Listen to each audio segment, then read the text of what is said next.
संताजी भाग 6. पातशहांचा अलकाब म्हणजे त्यांची बिरुदावली. औरंगजेब पातशहांचा अलकाब बराच लंबा चौडा होता. अल सुलतान अल अझम वल खाकान अल मुकर्रम हजरत अबुल मुझफ्फर मुहिउद्दीन मोहम्मद औरंगजेब बहादूर आलमगीर बादशाह गाझी शहनशाही सल्तनत उल हिंदिया वल मुघलिया.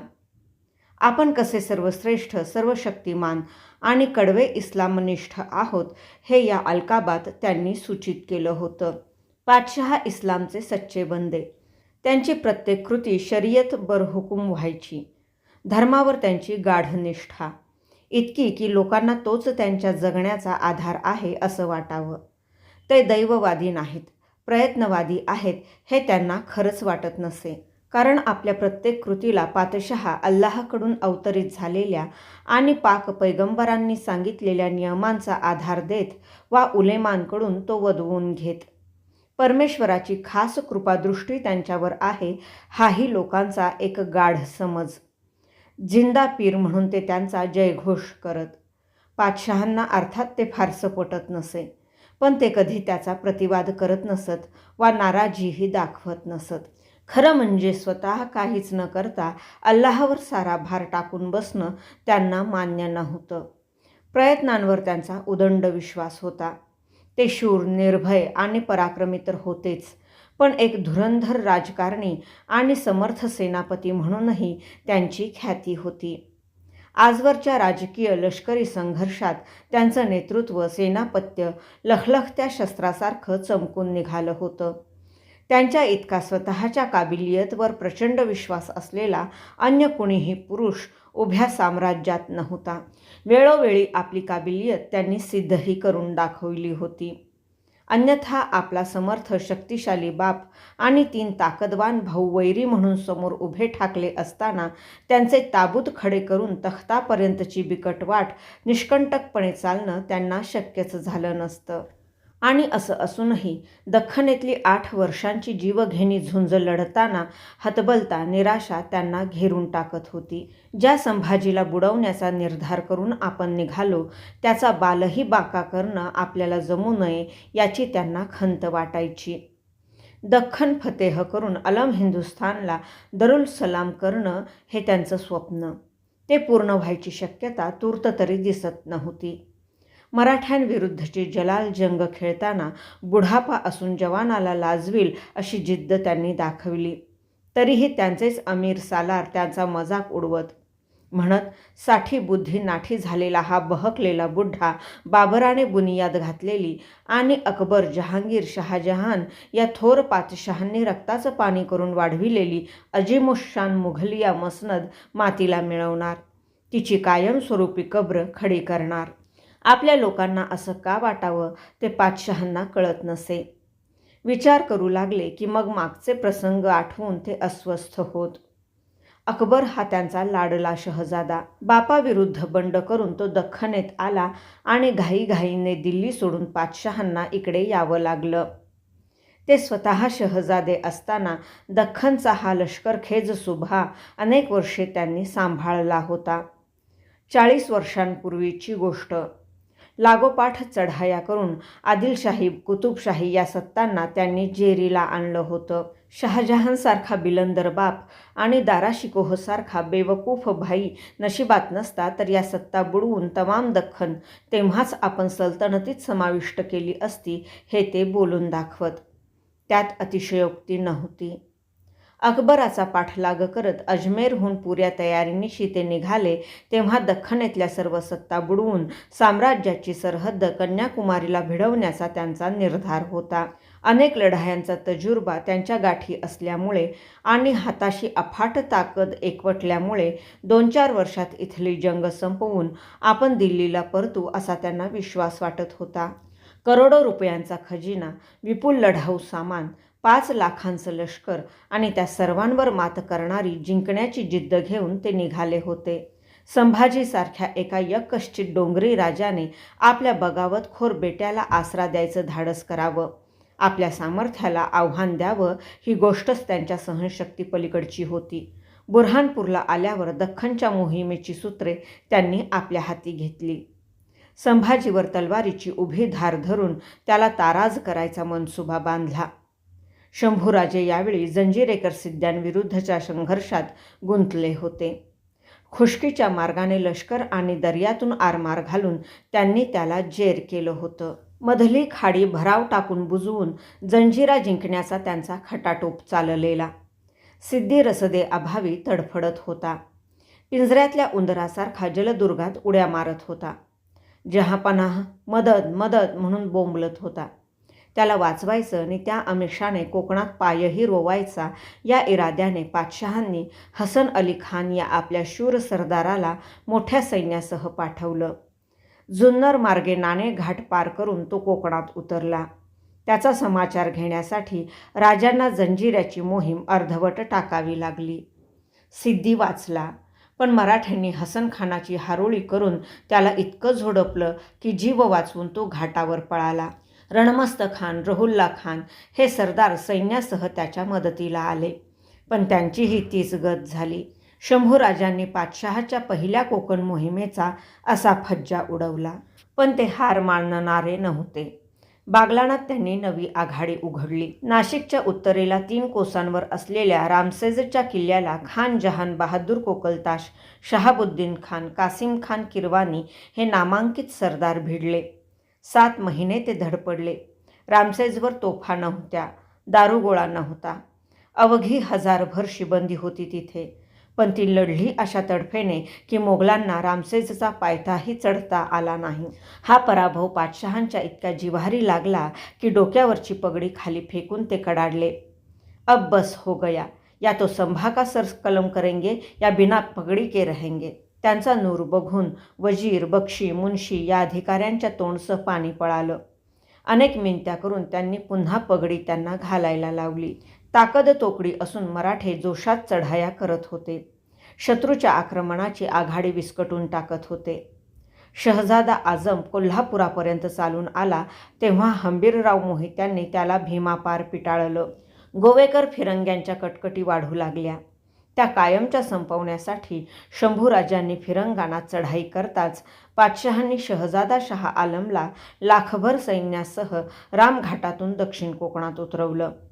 त्याचवेळी उत्तरेकडून शहाबुद्दीन खानाने रायगडावर स्वारी केली. दुतर्फा लष्कर घालून स्वराज्य बुडवायचा बेत त्यांनी आखला. शंभूराजांनी गोवेकर फिरंग्यांचं कंबरडं मोडून झटपट त्यांच्याशी तह केला आणि शहा आलमच्या समाचारासाठी ते मैदानात उतरले. घाटातल्या अवघड वाटा, चौफेर पसरलेलं दाट अरण्य, पावसाळी खराब हवा आणि त्यात रसदेचा तुटवडा यामुळे मोगलांचं सैन्य आधीच जेरीला आलं होतं. त्यात मराठ्यांचे गनिमी हल्ले. शहजाद्याची दैना उडाली. पदरी प्रचंड पराभव घेऊन तो कोकणातून परत फिरला. सोबत आणलेल्या सैन्यापैकी पावभागसुद्धा सैन्य परत जाताना त्याच्याकडे शिल्लक उरलं नव्हतं. शहाबुद्दीन खानालाही रायगडपर्यंत पोहोचता आलं नाही. त्याने फक्त निजामपूर हे गाव लुटलं. पातशहांनी ही मोहीम फार विचारपूर्वक आखली होती. गोवेकर फिरंगी, मुंबईकर इंग्रज यांना मराठ्यांविरुद्ध उठवायचं आणि दक्षिण कोकण जिंकून दख्खनी सुलतानांशी मराठ्यांचा असलेला संपर्क तोडायचा अशी ही व्यूहरचना होती. पण तोडीस तोड डावपेच रचून शंभूराजांनी ती धुळीस मिळवली. पोर्तुगीज इंग्रजांना अशी काही दहशत त्यांनी बसवली की पातशहांची विनंती धुडकावून त्यांनी सरळ त्यांच्याशी तह केला. तब्बल 4 वर्षे शंभूराजांशी झटापट झाली आणि पातशहांना सत्य कळून चुकलं. ते म्हणाले, संभाला शिकस्त देणं सोपं नाही. तूर्त त्याचा नाद सोडलेला बरा. त्याला मदत करणाऱ्या बाटग्या दख्खनी सुलतानांचं आधी कंबरडं मोडू. आणि त्यांनी घोषणा केली, चलो बिजापूर. त्यांची अवाढव्य सेना मग विजापूरची वाट चालू लागली. मोगलांची वावटळ येताच 200 वर्षे दख्खनच्या मामूर मुलखावर राज्य करणाऱ्या आदिलशाहीचा डोलारा डगमगू लागला. या पडत्या काळात शंभूराजांनी तिला हर प्रकारे मदत केली. कवी कलश पन्हाळ्यावर ठाण मांडून सैन्य, रसद, दारुगोळा अशी लागेल ती मदत पुरवू लागले. विजापुरी सैन्याच्या खांद्याला खांदा लावून मराठे लढू लागले. विजापूरकडे जाणारी मोगली रसद मारण्याचा तर त्यांनी सपाटाच लावला. वेढ्याच्या कामावर असलेल्या मोगल सैन्याला खायला दाणा मिळेना. शहजादा आझमचा धीर खचला. त्याने बापाकडे टाहो फोडला. अब्बाजान, काफिरांनी रसद मारल्यामुळे माझं लष्कर फाके पडून मरत आहे. पातशहा अहमदनगरला बसून मराठ्यांविरुद्धच्या मोहिमेची मसलत करत होते. आझमची हाक येताच नगरहून ते सोलापूरला आले. धान्याच्या गोण्या लादलेले 20,000 बैल सैन्याच्या संरक्षणात त्यांनी विजापूरकडे रवाना केले. मराठे पाळतीवर होतेच. विजापुरी सैन्याच्या मदतीने त्यांनी रसदेवर झडप घातली. मोठं रणकंदन माजलं. बरीच रसद पळविली गेली. उरली सुरली वाचवण्यासाठी आझमची बायको जानी बेगम सैन्यासह धावून आली. राहिलेली रसद तिने छावणीत पोहोचवली. विजापूरचा वेढा रेंगाळू लागला. पातशाह स्वतः वेढ्याच्या कामावर दाखल होताच मोगलांचा जोर वाढला. तो कमी करण्यासाठी शंभूराजांनी गुजरात हे सैन्य घुसवून भडोच लुटलं. खानदेशातली धरणगावची समृद्ध पेठ मारली. जिंजीला हरजी महाडिकांकडे 12,000 स्वार रवाना केले. कर्नाटकात या सैन्याचा हमामा सुरू होताच विजापूरच्या वेढ्यातलं बरंचसं सैन्य काढून पातशहांना ते तिकडे पाठवावं लागलं. कासिम खान, इस्माईल खान मका, याचप्पा नायक, मोहम्मद सादिक, रुस्तुम खान हे सरदार त्यांनी बंगलोरकडे रवाना केले. शंभूराजांची लष्करी तडफ, त्यांचे तोडीसतोड मैदानी डावपेच यामुळे मोगलांचा विजापूरचा विजय लांबू लागला. पण मराठे तरी काय करणार? फितुरीची वाळवी लागलेल्या दख्खनी शाह्यांचा इमलाच पोकळ झालेला. मोगलांच्या धडकेपुढे तो फार काळ टिकणं शक्य नव्हतं. 6-7 महिन्यात आदिलशाही पडली आणि त्यानंतर वर्षभराच्या आत कुतुबशाहीची कंबख्ती भरली. ह्या शाया टिकवण्यासाठी मराठे अतोनात धडपडले, पण त्यांच्या प्रयत्नांचं मातेरं झालं. तरीही आपल्या जंगबहाद्दर लष्कराची त्यांनी केलेली दमछाक पातशहा विसरू शकले नाहीत. गोवळकोंड्याचा वेढा सुरू असताना एकदा तर खुद्द त्यांच्या जीवावरच बेतलं होतं. शंभूराजांच्या बेखौफ पथकांनी गुलालबार तंबूवर हल्ला चढवून त्यांना ठार मारायचा प्रयत्न केला. अचानक ते आले. कुठून आले, कसे आले ते काहीच कळलं नाही. तुंबळ लढाई उसळली. किशोरसिंह हाडाचे पुत्र रामनाथसिंह, हरनामसिंह, किशोरसिंहाचा नातू केशरसिंह, मोहकमसिंह हे रजपूत वीर जीवाची बाजी लावून पातशहांचं रक्षण करू लागले. पूर्ण जोशात असलेल्या मराठ्यांनी त्या सर्वांना ठार मारून त्यांचे 300 लोक धरणीवर पाडले. मग निजामुद्दीन खान हा सरदार आपले पुत्र मेहंदी अली, सुलतान अली यांच्यासह 200 पठाणांची कडवी तुकडी घेऊन पुढे झाला. मराठ्यांनी त्यांचीही खांडोळी उडवली. खुद्द पातशहा आता उघडे पडले. त्यांच्या रक्षणासाठी फार थोडे लोक शिल्लक राहिले. खरं तर त्या दिवशी त्यांचा अंतच व्हायचा. पण ऐनवेळी गाजीउद्दीन फिरोज जंग कुमकेला धावला आणि मराठ्यांना माघार घ्यावी लागली. इतक्या जवळून मृत्यूची जीवघेणी सळसळ पातशहांना कधी जाणवली नव्हती. त्यांच्या अंगावर काटा फुलला.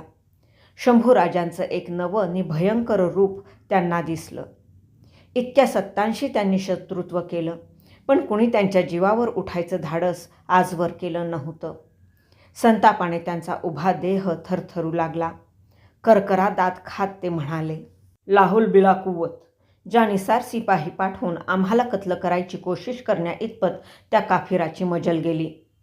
याचा नतीजा त्याला भोगावा लागेल. त्याची तयारी शंभूराजांनी कधीच केलेली. पातशहाचा भर रणांगणात 2 हात करण्याऐवजी कपटाने आपल्याला दगा देण्याचा आहे हे ओळखूनच त्यांनी प्रतिहल्ला चढवला होता. पातशहांचा आपल्या प्रयत्नांवरचा विश्वास खरंच ढळला होता काय? आपण दैवाधीन झालो आहोत हे त्यांचं त्यांना तरी उमगत होतं नसावं. म्हणूनच गुलबर्ग्यातील दर्ग्याचा सज्जाद नशीन सय्यद फतेह महम्मद खान याने सांगितलेल्या दृष्टांतावर चटकन त्यांचा विश्वास बसला. दैवाला वेठीस धरून का होईना मोगली साम्राज्याच्या काळजात सलणारा संभाजीचा काटा त्यांना काढायचा होता. त्यासाठी ते उतावीळ झाले होते. राजकीय वैर त्यांनी वैयक्तिक पातळीवर आणलं होतं. भूतकाळातील कडू जहर आठवणी आल्या की पातशहा मनोमन धुमसायचे. दख्खनची जंग त्यांना फार महागात पडली होती.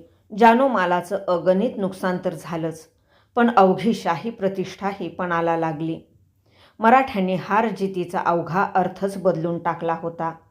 हा सिलसिला आणखी किती काळ चालणार? काबूल कंदहारपर्यंत धडक दिलेल्या आपल्या पराक्रमी सैन्याची मराठे आणखी किती दुर्दशा करणार? या विचारांनीच पातशहा थकून जात. यावर आता एकच जालिम उपाय त्यांना दिसत होता. तो म्हणजे संभाजीचा नाश. हल्ला फसला आणि पातशहा वाचला याची सर्वाधिक खंत संताजी घोरपड्यांना वाटली, कारण ते पथक त्यांनीच पाठवलं होतं.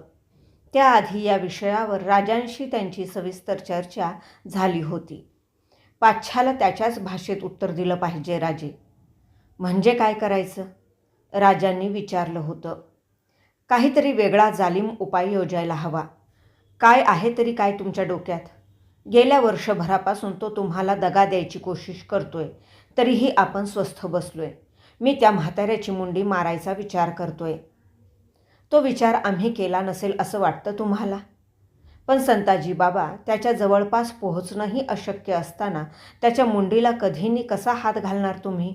राजांनी डोळे मिचकावून हसत विचारलं. मनगटात जोरनी उरात हिंमत असेल तर काहीच कठीण नसतं राजे. खरं आहे तुमचं, राजे गंभीर होत म्हणाले. तो म्हातारा महाराष्ट्राच्या मुळावर उठलाय. त्याला मारलं की इथली अशांती कमी होईल. लढाई लगेच थांबेल असं नव्हे, पण तख्तासाठी त्याचे शहजादे आपसात भांडतील आणि तेवढीच त्यांची ताकद खच्ची होईल. राज्याची हानी भरून काढायला आणि नव्या दमाने मुकाबला करायला आम्हालाही थोडी फुरसद मिळेल. मनात पुष्कळ येतो हो संताजी बाबा. पण काय राजे? शेकडो शस्त्रधारी हशमांच्या गराड्यात राहणाऱ्या औरंगजेबाला त्याच्या अवाढव्य तंबूतून नेमकं हुडकून काढणं म्हणजे गवताच्या गंजीतून सुई शोधण्यासारखं आहे. त्याच्या तंबूभोवती गोलाकार तोफा मांडलेल्या असतात. स्वारीवर असला की 10,000 बंदूकधारी करोल त्याच्या आगेमागे चालतात. तरीही त्याला आडवं करायचं हे एकदा ठरवल्यावर प्राणपणाला लावणाऱ्या शेकडो धारकऱ्यांची पथकं आम्ही त्याच्यावर घातली असती. पण इतकं करून त्याच्या केसालाही धक्का लावता येणार नाही हे पटलं आणि तो विचार आम्ही सोडून दिला. आमचा एक एक मर्द मावळा लाख मोलाचा आहे. त्यांना व्यर्थ खर्ची घालण्यात काय हाशील? मर्दांचा तुटवडा तुम्हाला कधीपासून जाणवू लागला? राजांकडे रोखून पाहत संताजींनी विचारलं. तुम्ही हुकूम दिला तर असे शेकडो नव्हे, हजारो मावळे मी तयार करतो. कराल, जरूर कराल. पण अशी कामे हमखास फत्ते होण्यासाठी गनिमाच्या गोटातल्या अचूक बातम्या सांगणारे गद्दार हाती धरावे लागतात. ते तुम्ही कुठून आणणार? आपल्याकडे एक त्याचं उदंड पीक आलंय, पण तिकडे तशी परिस्थिती नाही. तुम्हाला काय वाटतं, पाच्छावर सगळे खुश आहेत? नसतील, नाहीत. पण आपण एक राज्यकर्ती जमात आहोत, धर्मासाठी लढणारे गाझी आहोत, ही भावना त्यांच्या मनात खोलवर रुजली आहे. राज्यव्यवस्था टिकविण्यासाठी किमान काही शिस्त पाळावी लागते हे त्यांच्या अंगवळणी पडले. तशी आपली परिस्थिती आहे का? कशामुळे हा फरक निर्माण झाला असेल राजे? क्षणभर विचार करून शंभूराजे म्हणाले.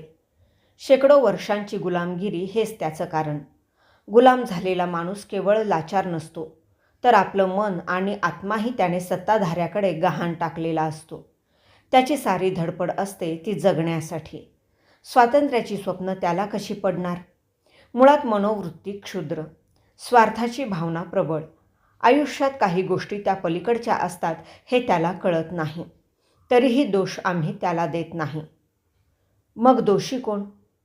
वर्षानुवर्षे या भूमीवर राज्य करणारी यावनी सत्ता हीच खरी दोषी म्हटली पाहिजे. तिने त्याचा स्वाभिमान मारला, स्वातंत्र्याची आकांक्षा मारली. वास्तविक तो जगला हेच पुष्कळ झालं. नुसता जगला. या जगण्याचा खरा अर्थ त्याला कधी कळणार राजे? आबासाहेबांनी स्वराज्याचं कंकण करी बांधल्यापासून त्याला तो कळू लागलाय.